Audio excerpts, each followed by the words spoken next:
So a very important thing to consider when climbing is what we call the directionality of holds. And every climbing hold has a direction from which it is best loaded.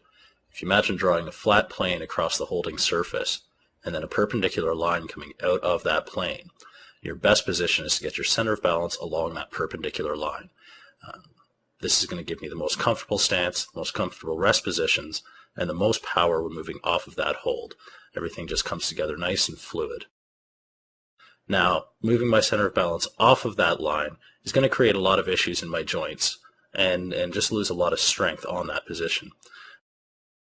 And you can see here it is still possible to hold on, but my body's in a skewed position, and you can see how tightly my wrist is bent when I'm holding on there. What's happening there is my arms are naturally trying to return to a position where I'm along that perpendicular line once again, and this is causing a very sharp angle within my wrist and just seriously increasing my risk of joint and tendon injuries. It's also losing a lot of strength and stability on that hold. In a smaller or more difficult hold, I would not be able to make that move.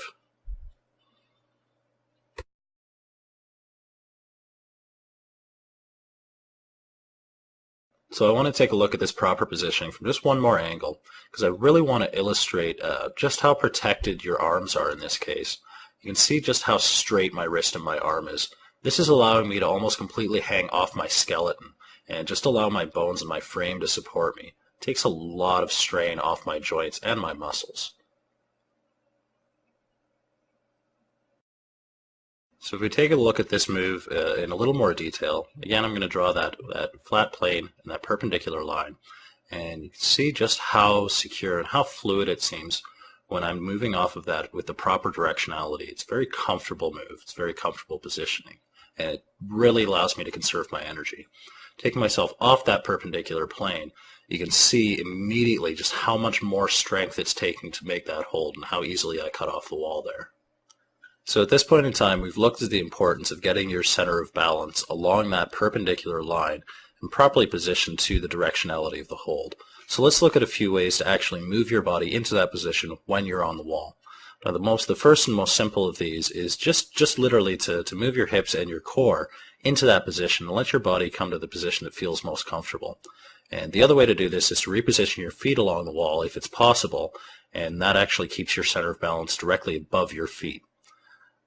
So each has its merits. In the first case, which is allowing your body to move into position along that perpendicular line, this is actually creating a swing into the wall, and it's forcing that barn door that we talked about in a previous video.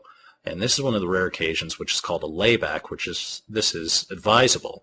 And this is actually pushing my left hip into the wall, giving me a great sense of stability and balance for the next move.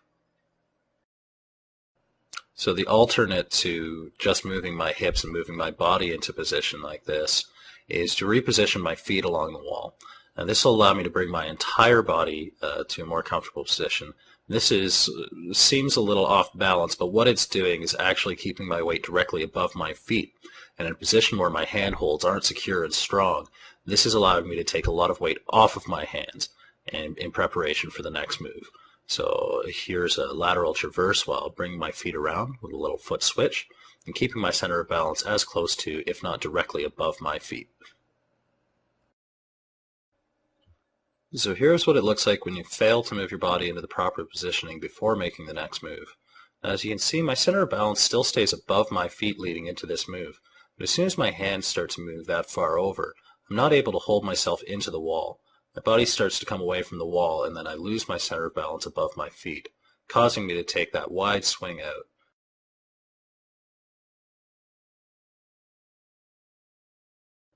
And once more, as soon as I lose my center of balance, I swing off the wall. So here's that move one more time, and you can see when I move my body into position first, then move my hands, it's a much more fluid motion. I don't swing out from the wall because I'm forcing that swing, and I'm moving myself into the swing before moving my hands and losing my center of balance.